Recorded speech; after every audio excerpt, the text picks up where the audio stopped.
Hey, thanks for dropping by. Can't Let Her Die DIY. Guess what that is right there? It's a glass buoy. And the fishing nets, to float the nets, blown glass. You can see that right here is a pontoon scar. They made this with a blowpipe. Molten glass on the end of a pipe. They blow a bubble and they blow it into a mold. And it forms this, and then they weave the net all around it. This thing's awesome. Then they break the blowpipe off and they grind it down so you don't cut yourself. And that's a buoy. She's old and she's a beauty. You know what else is old? My tie rod end. Are you having problems with your tie rod end? Is it causing your steering to shake a little bit at high speeds, or is there a lot of play in your steering wheel? Is your vehicle starting to drift to one side or the other? Is it just feels loose going over bumps and that sort of stuff? Is your tie rod end out of grease so that when you make that turn it squeaks, makes some weird noises? Your tires are wearing out abnormally, like on the edge. Those are all symptoms of your tie rod end failing. It's getting too loose and it's causing a dangerous situation. You really should inspect that. In fact, I have a safety inspection coming up, and I like to inspect all these things because I would like to fix them before I send it in for a safety inspection and have someone else fix it, and I have to pay for labor. So, this is a 2005 Chevy Colorado. It is 18 years old. Can you believe it? 428,000 kilometers. And we're going to tear that tire down. And we're going to see what's in there. We're going to do some tests. I'll show you how to do some tests on there, see if it's ball joints that are failing, or if it's tie rod ends that are failing, or if everything's fine. And you should do that pre-inspection before you go in for your safety inspection. It'll save you a ton of money. And that's what we're all about here, saving a ton of money. We can't let this thing die. No way. A tie rod end is not going to take it out. Not today. Want to see the tools you'll need? These are just your safety goggles. You should have those. You guys already know that. Here's your part. This is your outer tie rod end for my vehicle. ES80761. That's for the 2005 Chevy Colorado. That's a really good tie rod end. I'll be talking about this. This is a Pickle Fork set. You can get this, but you do not need it. You can do this without this Pickle Fork set. A lot of people say you need it. I did it without. You may not need that. This is a wire brush. Probably should have one of those. A 22mm wrench. The breaker bar. You will need that. At least 99% of the time these things are hard to get off and you need some leverage. So I increased my leverage with the breaker bar. This is a 3/8 drive and you need a 19mm socket, 21mm socket, or a 13/16 of an inch socket.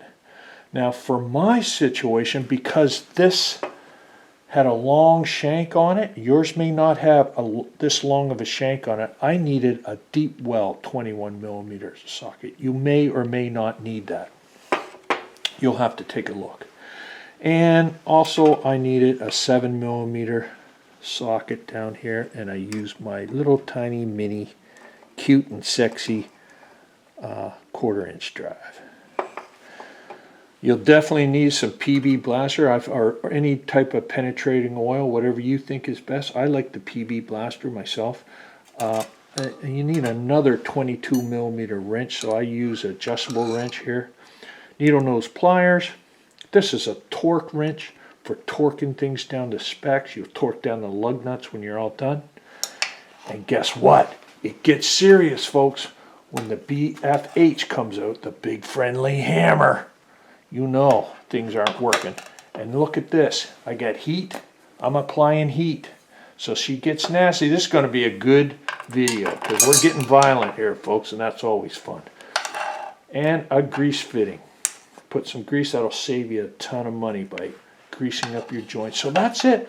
Why don't you throw on your old clothes? I'll throw on my old clothes. Meet back here in 5 minutes, and we're going to tear that tire off. We're going to get in there and show you some pre-inspection work that you should be doing. You got this. You do. There you are. Okay. First thing we got to do is jack up the vehicle so we can inspect what's behind the tire.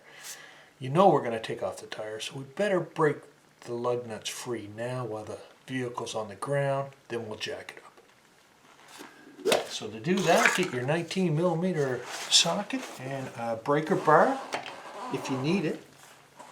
They're not on that tight, so you may be able to get it with a general ratcheting drive.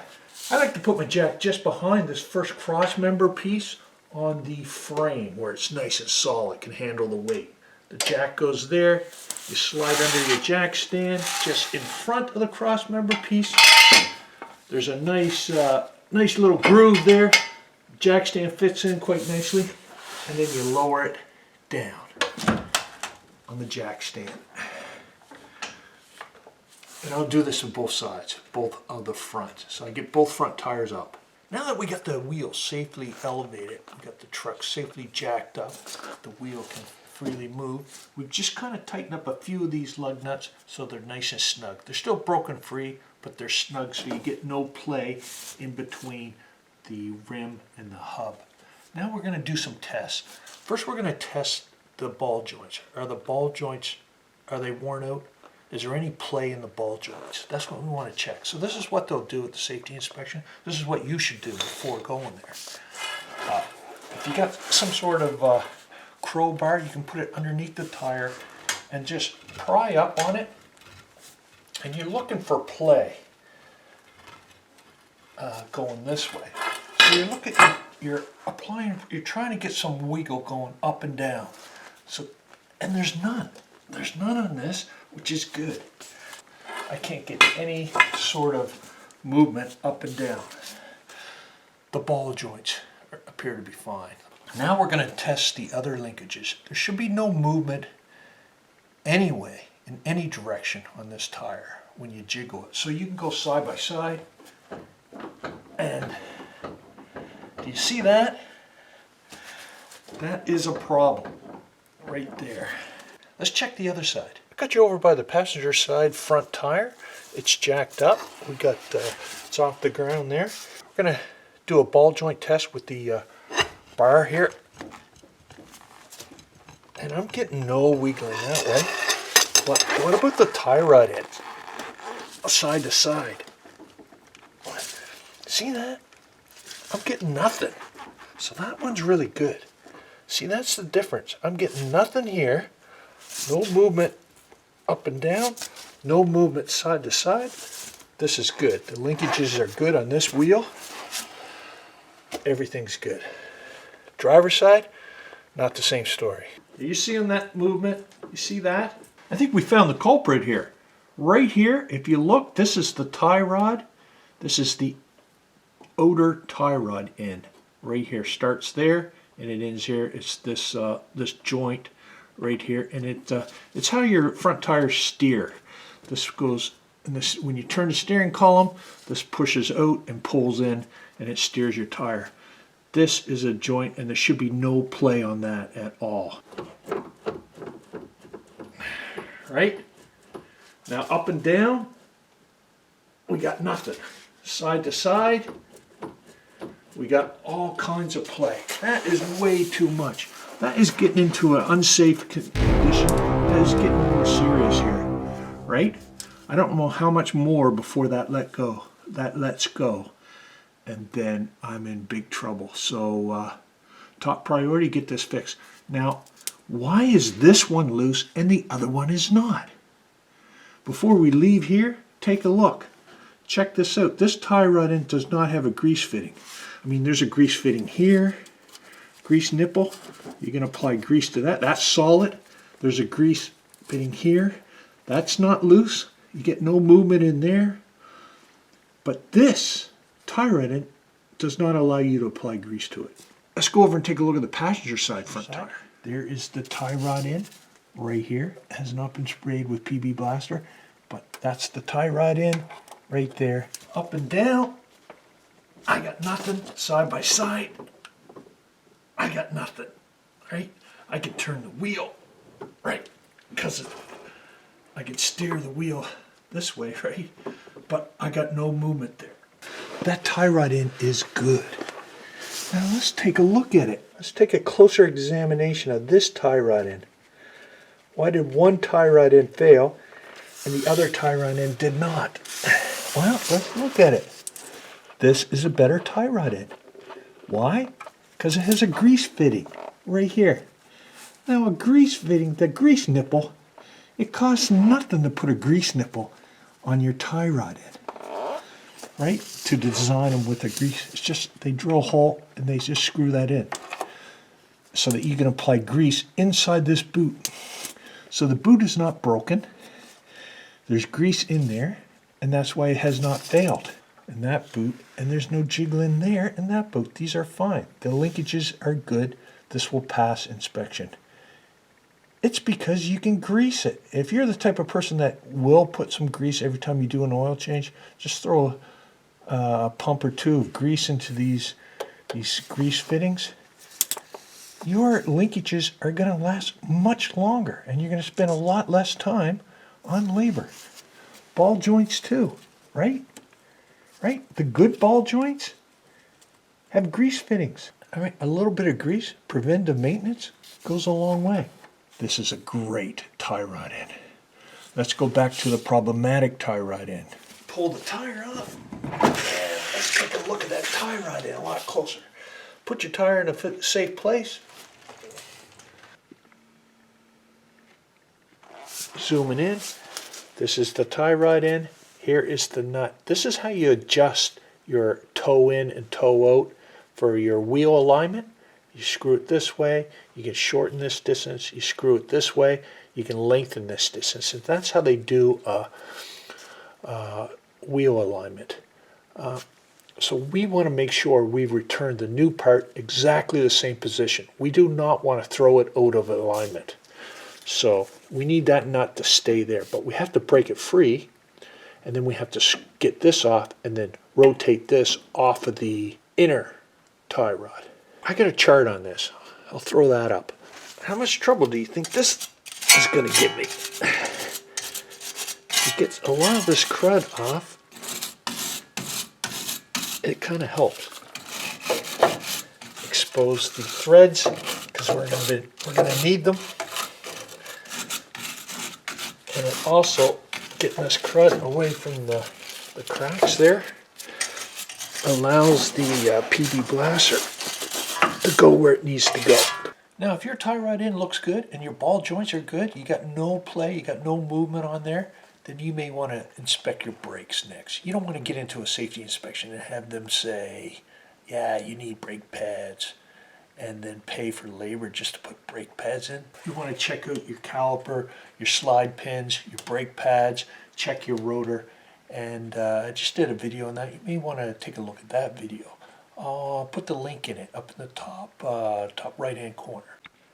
Now the first thing we got to do is see how much fight this jam nut has. It's corroded, it's rusted.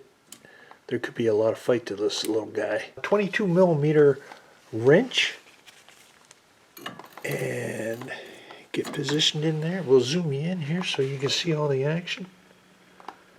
So, okay, oh my gosh, that came off. That was pretty, wow. Usually that stays on. That was pretty close to coming off. Wow. Looks like I got to this just in the nick of time. So we'll immobilize this with another wrench, and you'll need a 13/16 to hold on to here, or a 22 millimeter, or if you don't have one, an adjustable wrench works just as good. Counterclockwise on the jam nut, and see how much fight this baby's gonna give me. Ah, that's not too bad. So we free up this jam nut, and now, but we don't want to lose the position of this. So we will immobilize this. There's a spot on there to put a wrench on there like that, just for this scenario. And we will counterclockwise free up this jam nut. As so, just like that. I'll go back a few on the, get the thread started there. Now we have exposed more threads, and we will give it a shot of PB Blaster, our friend, and it'll be able to work in there a lot better and get inside the tie rod end and free up those threads. Now we don't want to lose the positioning of the jam nut because this is properly lined up for wheel alignment, so we want to make sure we preserve that positioning of the jam nut. So that will be we won't have to get an alignment. Now you can get alignment. Getting a wheel alignment is always a good idea, but if you were not going to get one, you want to make sure this is in the exact same position. So that's it. It's hard against this. I didn't tighten it super hard, but you can see. Let's get it back on here. Right, just so it's touching there, so that preserves that spot. And now we will attack the spindle nut or the shank nut right there. We're going after that baby. That's our next target. Are you with me? Okay, this spindle nut takes a 21 millimeter socket or a 13/16 socket, but the problem is the shank is too tall, right? And it comes up here, so you will not be able to use these sockets. What you need is a deep well socket. But don't panic if you don't have one.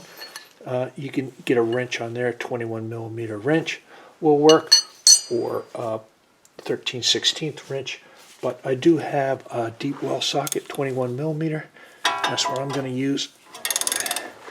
And see what kind of fight this bad boy has. And we'll see. So going counterclockwise. Yeah.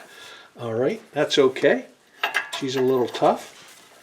We expected that. We'll increase our leverage. And we are going to go with the 2-foot breaker bar, the breaker bar. Something's going to break. Hopefully it's the nut breaks free. But you never quite know. Take 2 on this jam nut.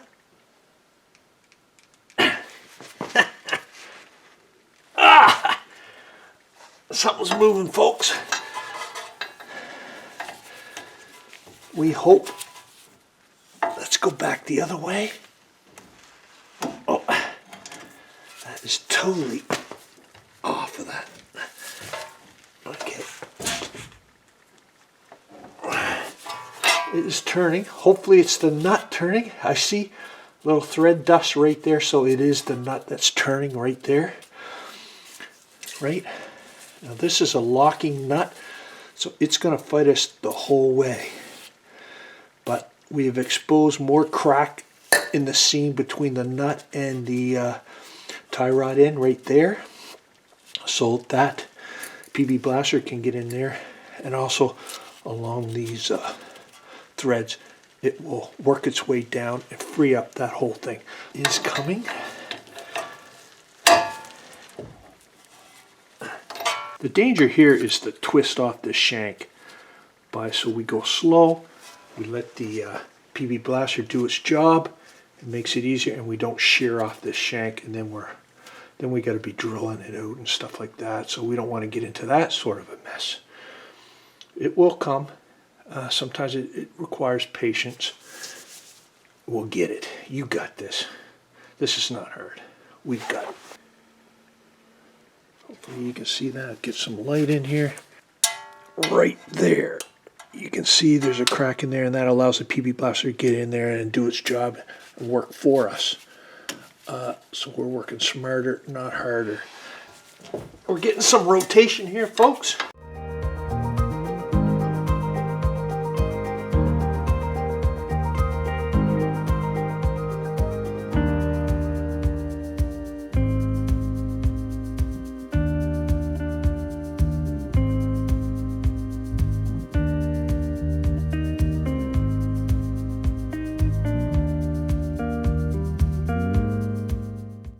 Yeah.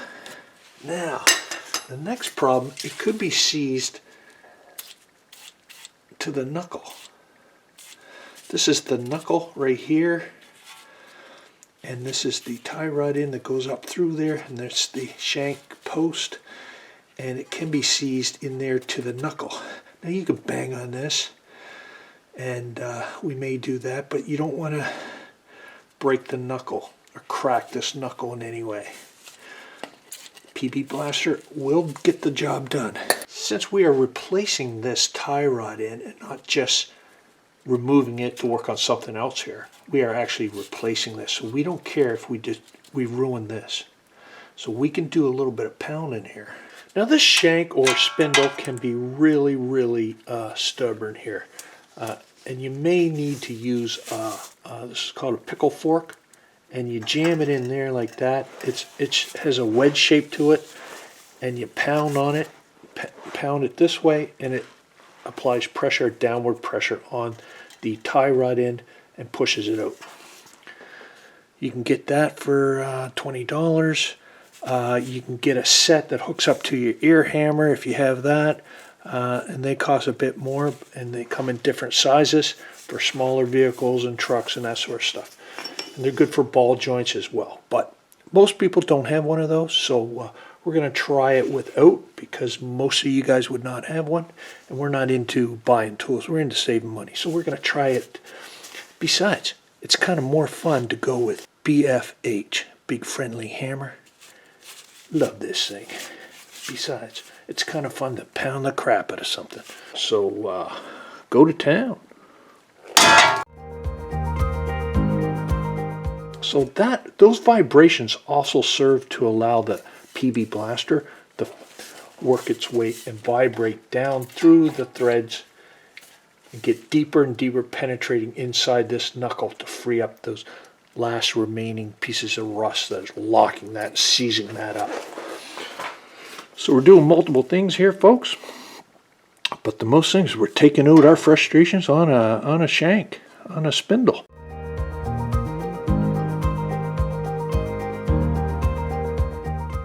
Now I'm quite sure if you keep pounding on that with your BHF, it will come free. But if you want to see the Pickle Fork work, that's kind of cool too. So let's use that. Pickle Fork right here. We can put it on there and it wedges that. Oh my gosh. This is not going to work, and that is the problem with the Pickle Fork. You can hammer this all the way, but if your tie rod is in poor enough shape where it comes off down here, then it's not pulling down on that spindle. It separates at the ball there, so this becomes ineffective. So there you go. And we're back to the BHF, which is more fun anyway. So I was using light taps. We can hit a lot harder than that.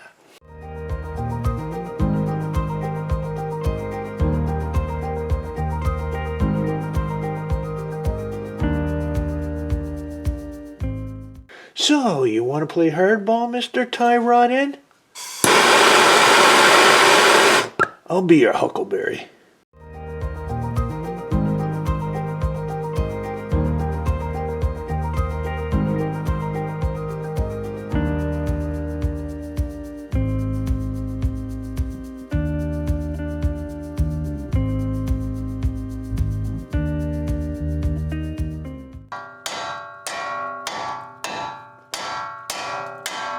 Yeah!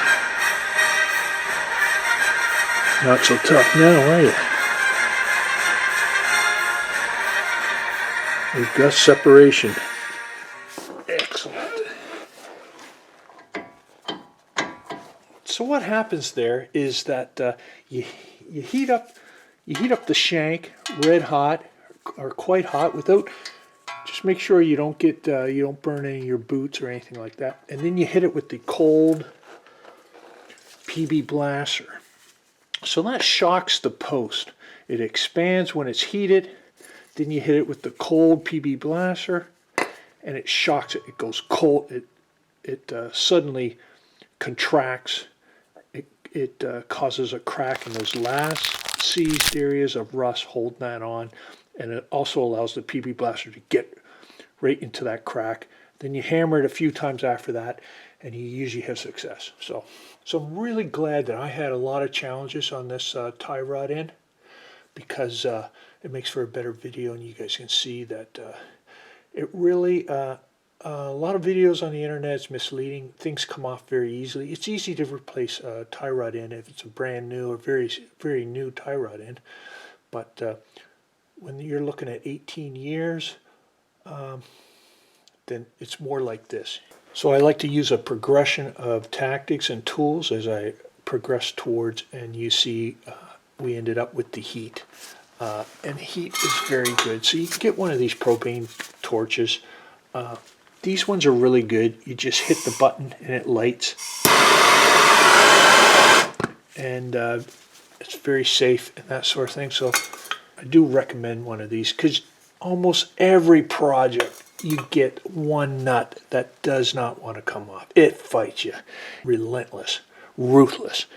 It just does not give up. So I have a lot of respect for this guy, but in the end, we won, and tie rod nut did not. We're not done yet though. Maybe it's seized right here inside these threads. That would be even more challenging. So let's get it off of here.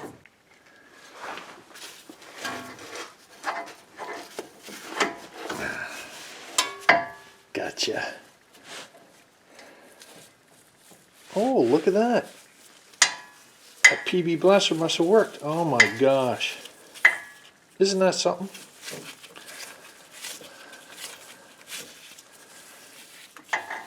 Wow. You never can tell. The PB blaster that we put in there about an hour ago has worked its way down through here and has freed this up. Not rusty at all. So what we need to do now, this is the position we want to end up in, right there. So we need to take this off and put the new one on exactly in the same position, so we maintain our wheel alignment as close as possible. So we'll count the revolutions, count how many revolutions it takes to take it off, so we'll know. So 1, 2, 15, 16, 17, 18, 17 3/4. 17 3/4, your tie rod end. The crappy one. Now the boot is solid. It just ran out of grease. Right? The boot is not damaged. No grease fitting. Now take a look at this. See, the PB blaster has worked its way all the way from there all the way down to there. So it's only the last few threads didn't see the PB blaster. So that's how good that is. It will get in there and it will work its way down through the threads. So it's important to be patient. The more patient you are with the penetrating oil, allow it, give it time to do its job, the less hammering and pounding you have to do. But hammering and pounding, that's kind of fun too. So, hey, I've relocated you to my workbench now. I want to take a look at these tie rod ends. Which one should we get, and why did the old one fail? Let's take a closer look. Now I've got a couple of versions here. I got two brand new tie rod ends. One from Moog and one from Napa. Here it is. Now Napa's was $47 Canadian. That's from the retailer, and it appears to be the same size. It will fit and everything, but it does not have a grease fitting on there. It's a 5-year warranty. This one from Moog costs more. It's $84 retail, right? It's lifetime warranty on this one. It comes with a grease fitting, and it has a hole in the bottom. You thread in the grease nipple and you're good to go. They both have castle nuts. So this is the one I took off, I removed, you've seen it. It does have a hole in the bottom, but it's not threaded. The hole is not threaded. If you read the instructions for the Moog, This bag may contain self-tapping grease fittings for threaded and non-threaded holes. Well, I checked, I looked down in there, I can see threads. That is threaded. So this grease nipple will go on very easily. Now over here, you can see where this is not threaded. Now I stick that in there and there's no grease. It is dry of grease. No threads. So what happened was, the mechanic that put this on should have put on the nipple that goes with it. And you screw it on as a self-threading nipple. Because if it didn't have that option, it would be like this and have no hole there. So again, that's why I kind of do the work myself. The mechanic throws it on, but they didn't take the time to put the nipple on there. Therefore, I was not able to grease this. And this was done back in, it did last quite a long time. It was back in 2011. I wasn't doing a lot of my work myself back then. So it's coming down to these two parts. Do I put the cheaper part on for $47, but lose the ability to add grease?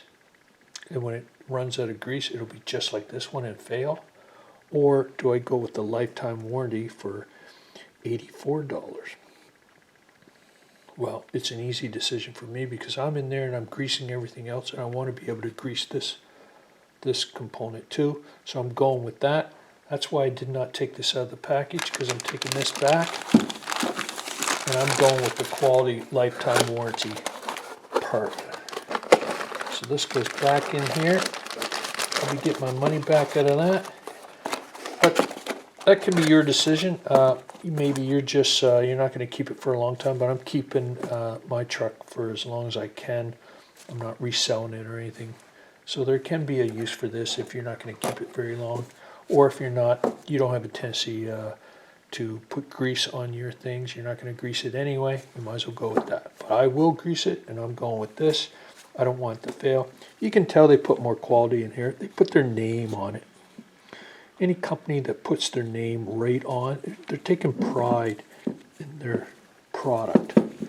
And a lifetime warranty, they want to make sure it's their product that's coming back. There's no name on that one. It's hard to tell who actually makes it. They don't want to know.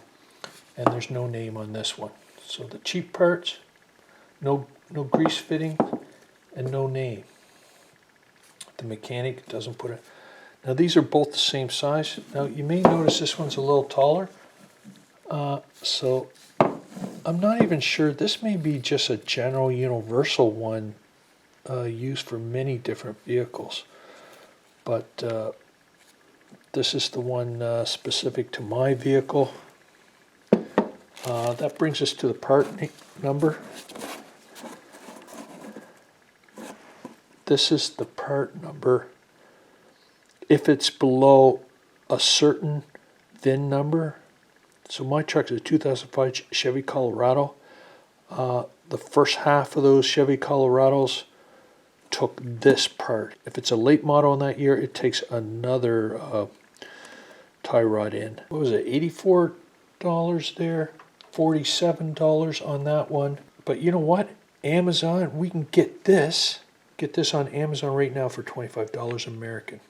So this costs me at my retailer $84 Canadian on Amazon on a sale right now. Okay, that's enough yapping. What are we going to do? Well, this here failed. This was installed in 2011. Hard to believe, but it lasted 12 years. I don't like it. It failed. It caused an unsafe situation. I don't like it. It's going in the incinerator.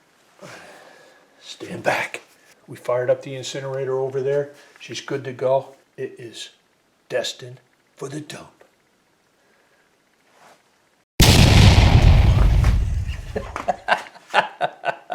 Woo, baby.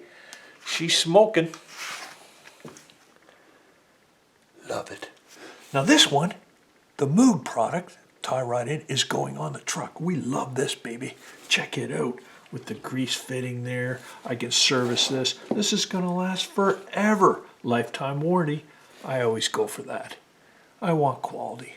This truck, I beat this truck over all kinds of potholes. We're going with this. Check it out. it's worth its weight in gold. Before we install this, let's put the grease fitting in there. The grease nipple. Just goes in, start it with your hands. Something like that. And then with your 7mm.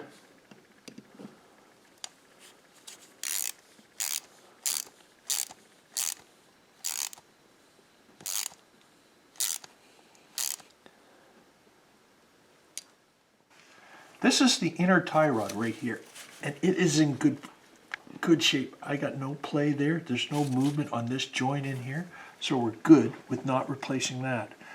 Now it becomes a matter of screwing this onto the same position as before.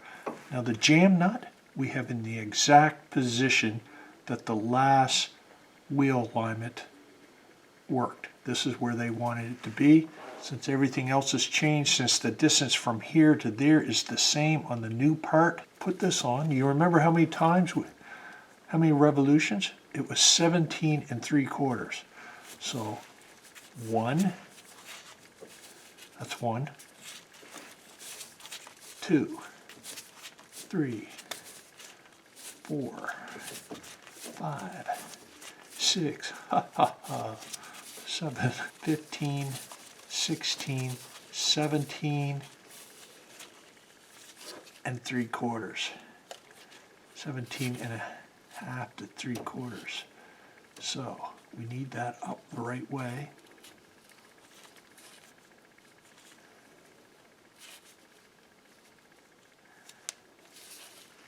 Right there, baby. Turn the steering wheel to give us the best location here. Let's get it in there a bit. Like that. Right to there. There. Now get the right angle and up. There. Now we take the castle nut. We thread that on.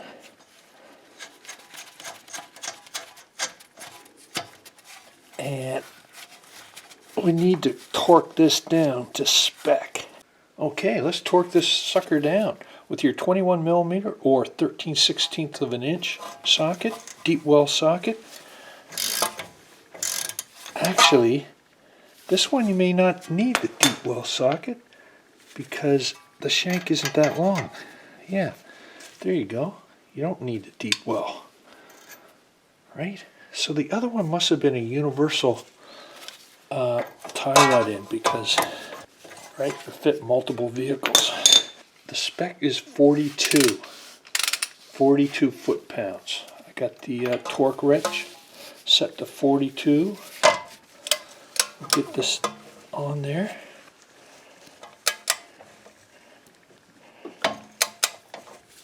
And this is important. You don't want, it's important to get a torque wrench to torque these down to specs.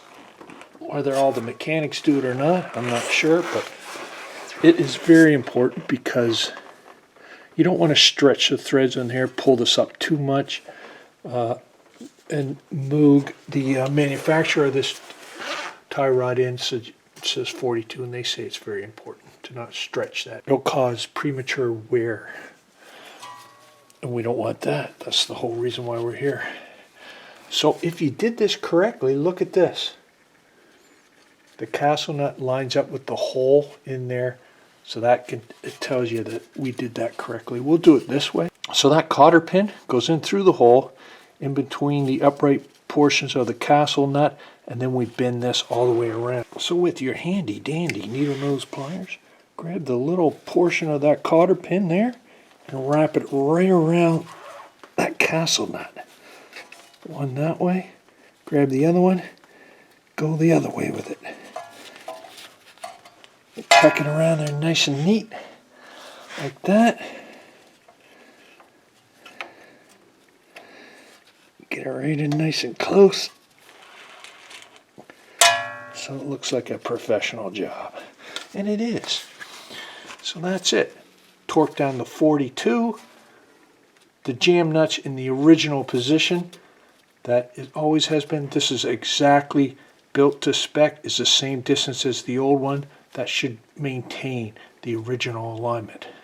But the most important thing, and you guys know this by now, is to grease everything. Grease your fittings. Grease this one, and all the ones. And we put more grease into here. I like to give it a couple of pumps. Make sure this is completely full, because it'll probably be a year before I get back to it. During oil change, that's when I do it. So we'll grease these up so that we're not replacing this next week. So let's grease this grease nipple.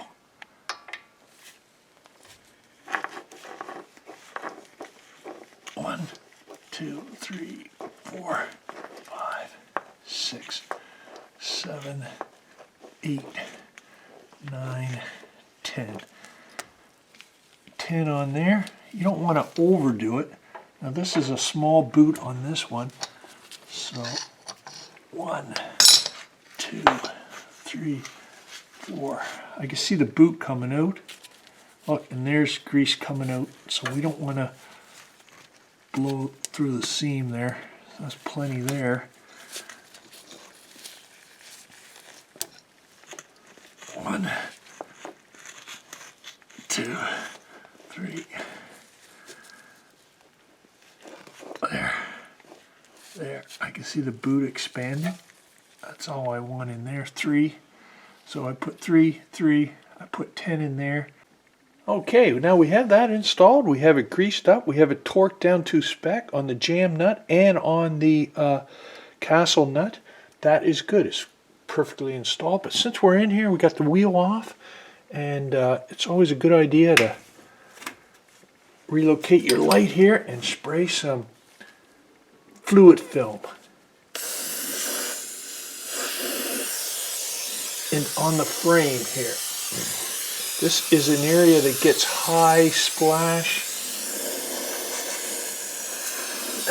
Gets a lot of slush splashed up here, salt water, brine water from the road salt, and it gets splashed off very quickly. So we want our high sticking, thicker fluid film in here. Anytime you're in here, just give her a little spray. This is your truck. No one else is going to do this. Mechanics aren't going to do it. They don't really care, but you do. So give her a good coating.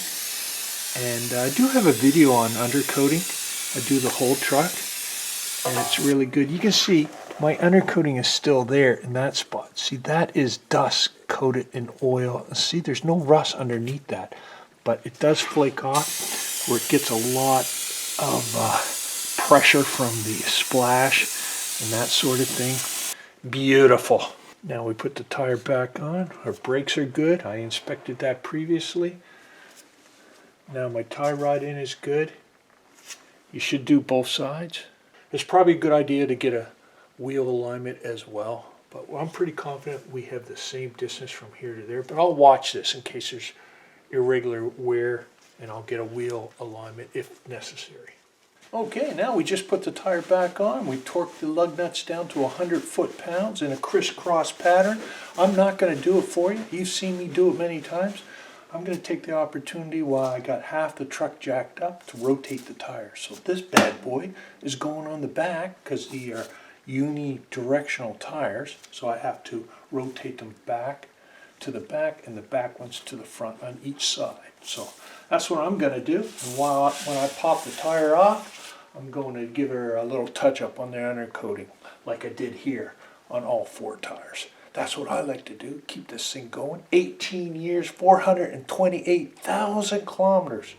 Thanks for joining me on this adventure. Thank you a lot. Give me some comments. Tell me what you liked. Tell me what you didn't like. I love doing this. Hopefully I helped you out. Hopefully I saved you some money on labor and that sort of thing. These tie rod ends, they're not hard. They're a lot of fun, actually. Got to use a power torch. We had a lot of fun. So why don't you do me a favor and give me a thumbs up, smash that notifications, smash that subscription button if you haven't already done it, and I'll see you in the next video. Meanwhile, let's rotate these puppies out.